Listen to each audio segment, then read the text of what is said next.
So today I will be reviewing Growing Up Hip Hop Season 3, Episode 5. Now this episode was a really good episode. One of the reasons I love this show so much is because it has real people problems, like real everyday problems without getting freakish, sideshowish. You know how some of the other ones do.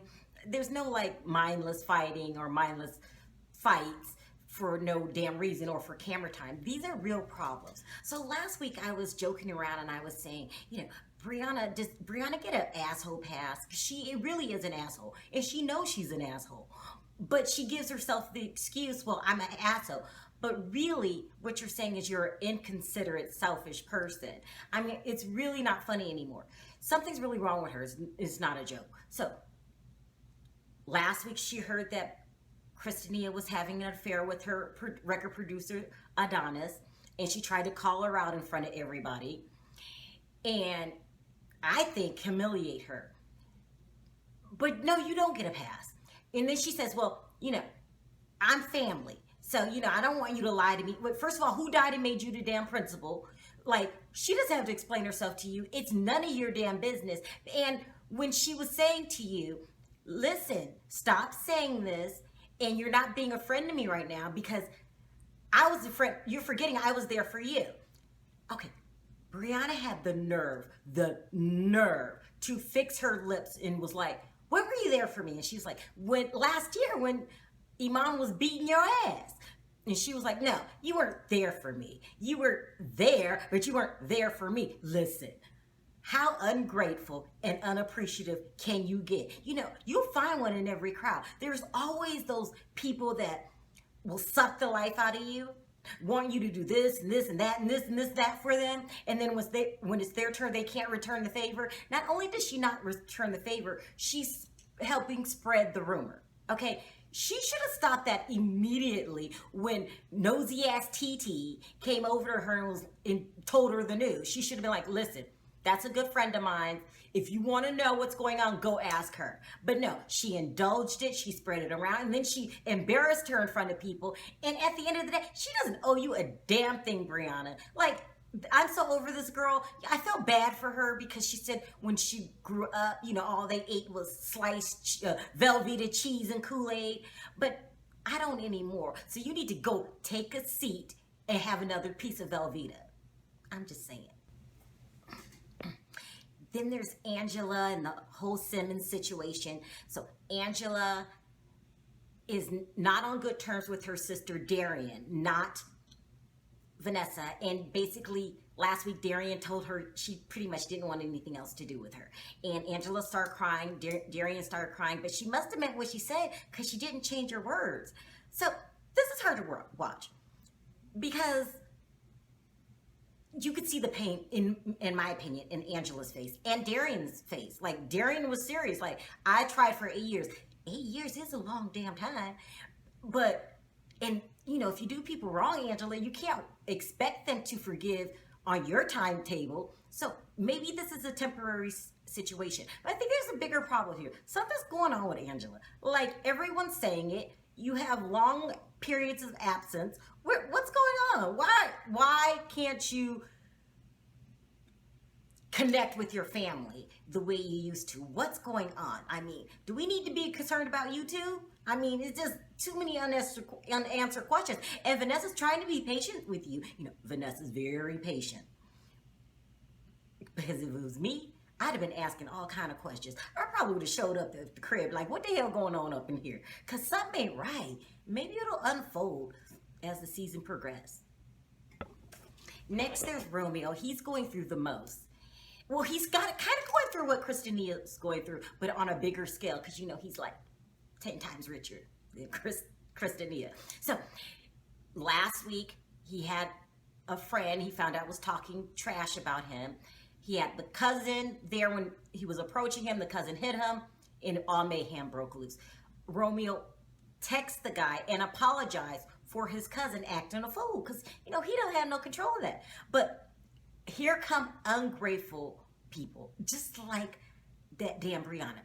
So the friend had some nerve to text him back that he wants $14,000 for some necklace he had on that went missing. You have to watch bloodsuckers. This is what I call people. There are bloodsuckers in the world. People just take, and drain you dry and then don't return the damn favor. Like, I felt bad for Romeo, but better late than never, because a person that shows their true colors, was it Dr. Phil or Oprah says believe them? Like, he was never a friend of you anyway, Romeo, so he's doing you a favor by showing his true colors. I mean, it was just really sad. And Romeo felt bad about it at first, then he decided to take a break, stress from being stressed all the time, and he went on this date with this girl that we've never seen this girl anymore before, but this girl had, I hate to be vulgar here, but I got to do the review. She had the biggest breasts I ever seen. They were like bigger than my head. Like, what? God damn. I mean, but I guess he needed some kind of stress relief, right? Oh my God. But that wasn't enough to relieve his stress, because at the end of the episode, he finds out that the no good friend is suing him, not for $14,000 anymore, but $500,000, $500,000. I mean, Master P said it best. He said, this is what lawyers are for. We're going to let him make a fool of himself, and we're just going to move on with our lives. Master P always yells all the damn time at Romeo. But you know what? I can't deny the fact that he raised a really good kid and with a lot of common sense. So, he must have did something right. I'm just saying. He made them all rich.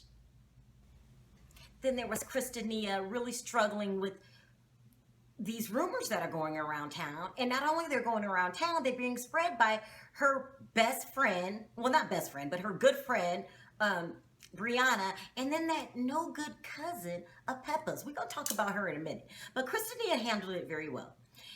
She continued to hang around Adonis because she said, hey, the rumors aren't true, and I'm going to not let that affect my relationship. And she was very, very calm with Brianna, because if it would have been somebody else, they would have whooped Brianna's ass. And I don't condone violence all the time, but I give out passes. I would have gave out a go ahead and beat her ass pass, because Brianna's is ridiculous, but she didn't. She handled it very, very classy. With that being said, that still doesn't mean the rumors aren't true. Why are these rumors going around town? Kristinia, I hope it's not true, but you do seem awfully attached to him. But that's not my business or anybody else's, okay? But I'm just saying, if I had to guess, kind of look true. I'm just saying, maybe you could break up with him now and move on. Get a new producer on. I'm just saying. Then there's my boy Boogie. I really, really like Boogie. I don't know what it is about him. I really like him. So he's still dealing with his DUI problems. And now this week, he's trying to make $5,000 so he can pay the lawyers. But in the meantime, he went ahead and signed the paperwork for the weed shop that him and his dad are trying to open. He still hasn't told his father. The crazy ass Dame Dash. Like, you don't lie to Dame Dash. You got to get something as big as this out there right away. And then he took the background check. Oh, Boogie. Now, listen, I was the first one to say last week when he said he wasn't drinking, and I was like, it just looked like he was still on something. Just his eyes are just a little too low when he talks. Because, I know tons of drug addicts, tons. And I know the signs. And he always looked a little like he was under the influence. So I didn't know what it was, but I messed up and seen I fucked up and seen the damn clips for next week's preview. And the dad is asking him about lean, which is, liquid heroin. I hope this is not true, Boogie. I mean, you've got yourself into some mess, some real bad mess. If that's true, you're on drugs and drinking. I still like you, but you got a lot going on.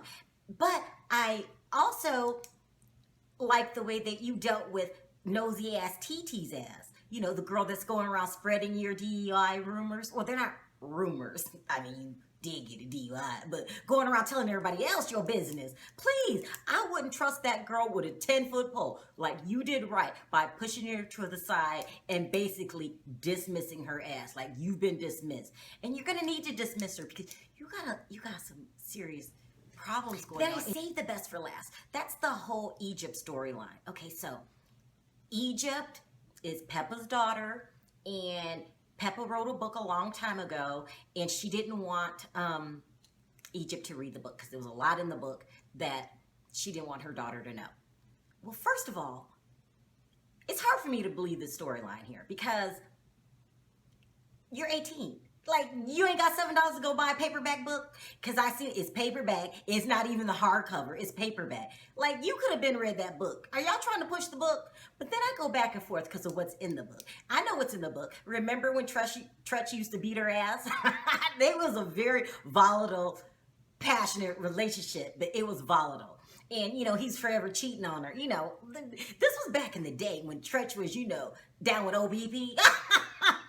I mean, it was a lot. So I go back and forth on the storyline. Like, did you really not read the book? And if it's true, then your ass just ain't trying. You could have went and got that damn book if you wanted to. Child, I would have been had the book. Probably when I was 7, my game would have been up on point at 7. I would have been had that damn book.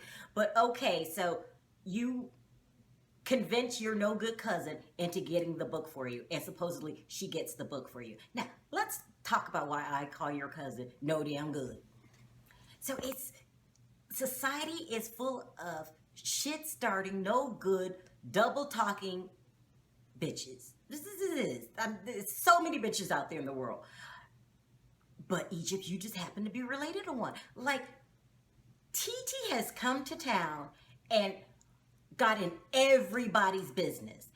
Not only did she get in everybody's business, then she starts spreading rumors about other people's business and shows no shame, none at all. Like, she'll just go from table to table to table. Hey, guess what? Guess what I know?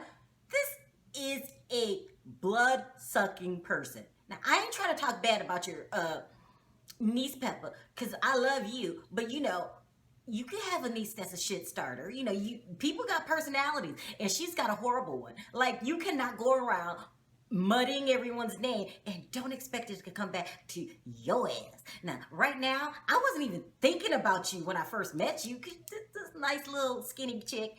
But now I want to know what's in your closet. Well, you so worried about what everybody else got going on. Now I'm going to throw it back on her. What the hell going on in her life? Like, please, it's obvious you ain't got no man. You trying to date Boogie, or he was trying to date you, but you know, you got fired from that. One dating fired. Child, please. Listen, I do not like TT's ass. Now, I am a reviewer. But for TT, I wouldn't have anything to review. So she can't go off the show, because, you know, we need a shit starter on every show. I'm just saying, I wouldn't like her in my life, but she's got to stay on the show, you know, and people like that can't control themselves. She'll be in somebody else's business by the end of this video. I'm just saying. So this is a very, very good episode. I love the show. It's very real and very down to earth, and I don't think very scripted. I really don't. I think these are real problems. So, you know what that means. I'll be back next week. Thanks for watching. Talk to you next time. Bye.